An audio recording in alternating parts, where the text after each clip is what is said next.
Hello, everyone. This is Mike Harkness. I'm one of the owners of Interactive Hail Maps, and today I want to talk about Hail Replay. Hail Replay is our radar imagery playback tool that allows you to see hail volume. So I want to dig into the details of that. It's actually the very first thing that we look at when we analyze a hailstorm, and kind of want to show you how to get started using that on the computer. You can also use it on your iPhone or your iPad. But how you do it on your computer is, let's say you want to analyze all the radar frames for this particular hailstorm. You just zoom in and you click the orange Hail Replay button at the top. You'll notice after you click it that your screen fades out a little bit. And you also, when the screen fades out a bit, you'll see that your mouse pointer turns into a crosshair shape. And you position those crosshairs on the upper left of the area you want to analyze. Click your left mouse button and drag to the right, and that puts a square over the top of your hail swath. Once you get the square exactly where you want it, you just let go of the mouse button, and then we load some radar locations on the bottom. Now, these are individual radar locations, and these blue numbers, 27 miles, shows you how far that the center of this square that you drew is from the radar location. And the closer the radar is to the area, the more accurate it is. So you want to choose the closest radar location unless it's less than 5 miles away. Then go back and click the next closest radar. So I'm going to click the Austin San Antonio radar that's 27 miles away. Now, it does take a second to load. Now, this is actually a very large area that we're analyzing, so it does take a while to load all this radar imagery. Okay, the first thing that pops up on your screen on the bottom is your timeline. Now, a timeline just shows you a graphical representation of every radar frame. So you can click on any one of these bars in the timeline and it will show you a particular radar frame. And you can see, if you go to the left, this is the time of each radar frame. So this one is at 9:51 p.m. Central. You can click on any one of these, but what I like to do is I start at the beginning. Now you have the option to play it sequentially all the way through.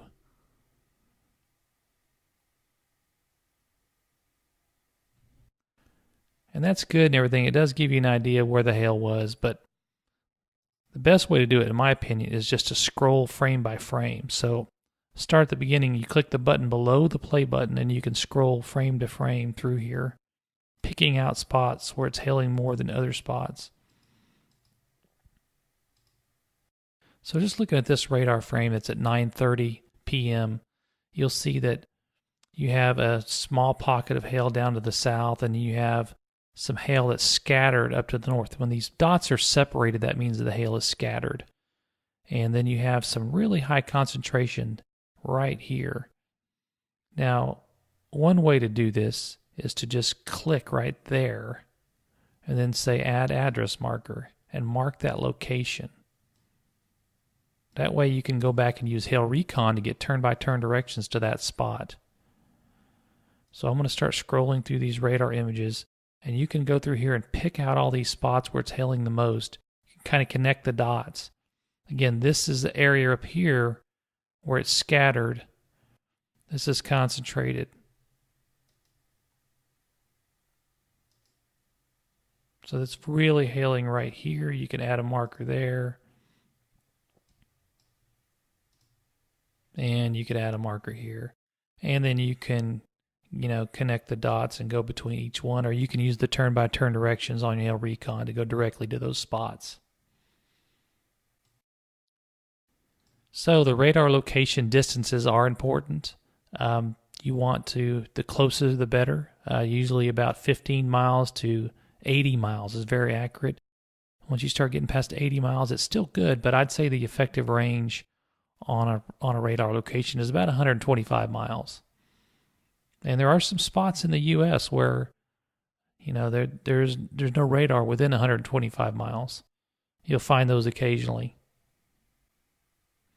One of the benefits of Hail Replay is also it shows you the hail direction.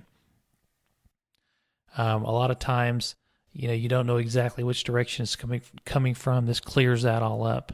But it also shows you areas where there's a lot of volume and where there's not a lot of volume. And this area down below, this little tail, it is hailing down here. And hail went over this area, but it doesn't hail as long. The duration is not as long, and it's not as intense as this area up to the north. So I go back here and put the spotter reports on the map. You'll see that there are lots of spotter reports south of the main area. So yes, it did hail in these areas, and it actually looked like it hailed pretty large by looking at the spotter reports. But you can see that it didn't hail very much. So if you really want to get to the main area, go to the concentrations using Hail Replay. Now I want to go back and talk a little bit about a couple of individual hailstorms that we're going to analyze using Hail Replay. So one of those hailstorms is on April 10th,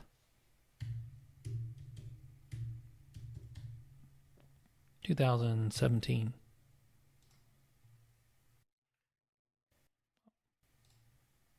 Okay. This is a hailstorm that hit just south of Dallas-Fort Worth in Cleburne, Texas.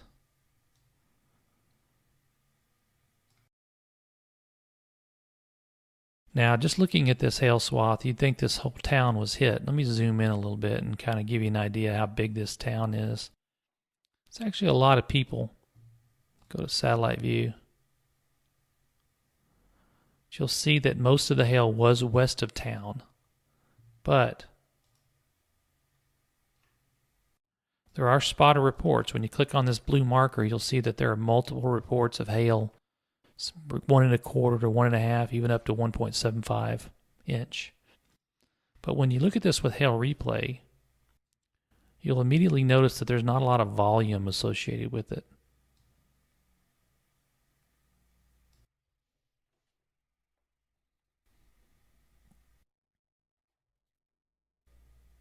So the radar locations popped up. Now I'm going to select the closest radar, which is 16.6 miles away, which is a very accurate distance.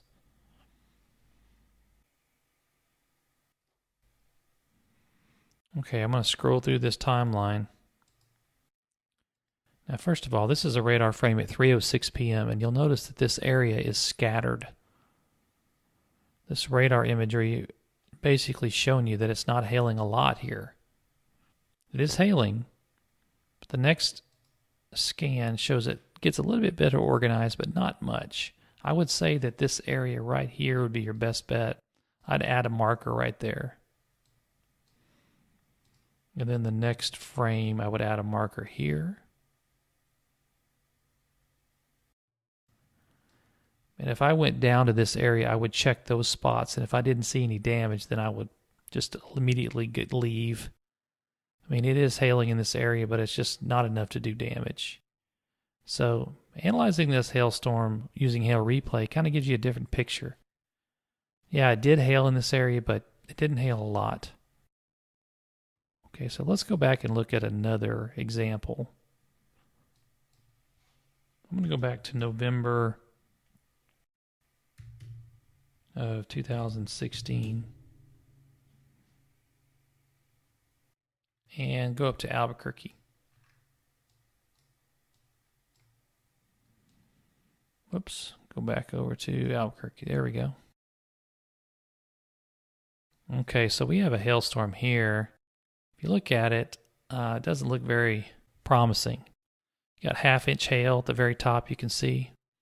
And we've got 3 reports, 3 spotter reports, and those are about 1 inch apiece. If you click on them, you'll see that they're 1 inch. But anytime you see the color green, that means they're usually 1 to 1.25 inch. Anyway, when you analyze this storm with Hail Replay,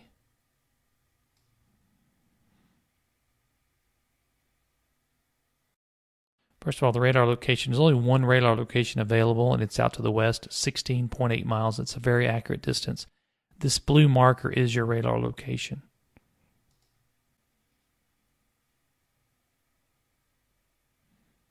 Okay, I'm going to start scrolling through the timeline. you'll notice that there is some ground clutter. As you scroll through this timeline, you can see that it's picking up some kind of maybe an antenna or something up here. So I'm going to go ahead and just fast forward to the timeline to right when the hail moves in. Okay, when you see radar images like this means that it's hailing a lot. So this is an area, you'd probably want to drop a marker right here and drop a marker here, but just by looking at this hailstorm with Hail Replay, you get a different picture. You get a volume picture. So it is hailing a lot in this area. So this is definitely a hailstorm that you want to check out, even though it's only hailing ½ inch and maybe up to 1 inch. It's hailing so much that yeah, it's definitely worth checking out. And we did get some feedback on this hailstorm, and people made some decent money out of it. So you need to use Hail Replay to analyze these hail swaths. It's an extra tool that you need. Another reason you want to use Hail Replay is that you can follow this hail outside of the hail swath. You know, if we're not indicating even ½ inch hail, then we're not going to even create a swath. But you know, we could get it wrong. You can see that this swath goes outside of the hail swath. This radar imagery goes outside of the hail swath. Let me go back and look at a different date so I can kind of give you a better picture. This is a April 25th of 16. I'm going to go back to that date in Chicago.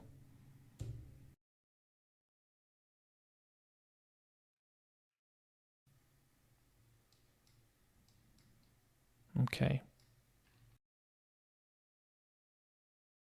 So we've got this hail in and around Chicago. We've got all these spotter reports that are outside of the hail swath. So let's go ahead and analyze this area.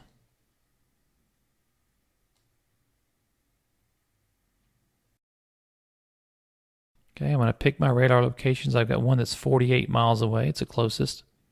Also got one at 50 miles away. So those are decent distances here.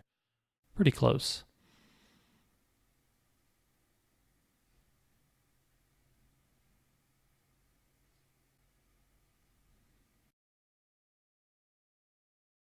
Okay, so we have a timeline and we have our controls. I'm going to start scrolling through the radar imagery. Now you can see with this radar scan, there's all sorts of hail and there's no hail swath. We're indicating less than ½ inch, but we could be wrong. Okay, so at least you have the radar imagery. So you can go through here and click right here and drop a marker. You can drop a marker in all these spots. Go check them out. See that area right there might be a good spot.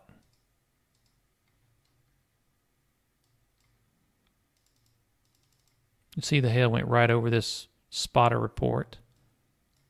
So maybe we got the size wrong and maybe it is 1 inch hail there. At least you have the radar imagery to back it up. So Hail Replay is important because it clears it all up. Instead of just, it's a volume indicator. It shows you where the hail was falling according to radar. And it also shows you hail outside of the hail swath. It's very important. It's the first thing we look at. We want to see if there's any volume or not. How many times have you gone out somewhere and the hail was supposed to be 1 1/4, you get there and there's no damage? Well, why is that? So be sure to use Hail Replay before you drive any distance at all. So anyway, I think I want to wrap it up. Hail Replay is a very important tool that you're going to use. It's the first thing that we look at as a company when we're analyzing a hailstorm. And check this out. And you can also do this with your iPhone or iPad. It's not available on Android, but it is available on your iPhone and iPad. If you need assistance, please give us a call, and appreciate it. Thank you.